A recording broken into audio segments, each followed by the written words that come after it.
To lock apps on Realme GT 8 Pro, first of all, we need to go to Settings. Over here in Settings, we can scroll down a little bit and go to Security and Privacy. After that, we're gonna scroll down again. This time, we need to scroll down in order to find the App Lock option. Over here, we can tap on Got It. So over here, we can see that we can turn on and off the App Lock in Quick Settings or the Control Center. So we can tap on the switcher in order to start using the app lock. Now, in this case, we need to set up the privacy password that will be used to access these locked apps. So let's go to settings.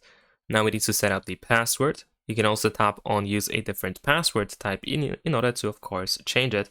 So let's say I'm going to use a pattern instead. We need to enter our password, and we need to do this twice, of course. Then we have the option to use your HeyTap account or Realme account in order to be able to reset the privacy password in case you forget it, but you can also just tap on not now in order to not use it. Then we have the security settings, so you need to use one of these options in order to be able to recover the password.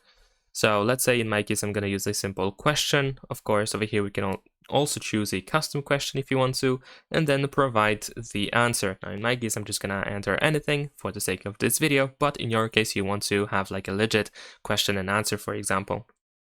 You can also use other unlock methods, for example, fingerprint, if you have it scanned, so that you can unlock your apps with the fingerprint sensor. And there we go. Now we have the list of apps, and we can decide which apps should be locked. So let's say I'm gonna lock the app market in here. And once again, we are asked if you want to use the fingerprint sensor. In my case, I don't really need to use it, so that's okay. I'm gonna also lock Facebook, and there we go. So now if I try to open any of these apps, as you can see, I have to enter the privacy password first. And that's pretty much it. Subscribe to my channel.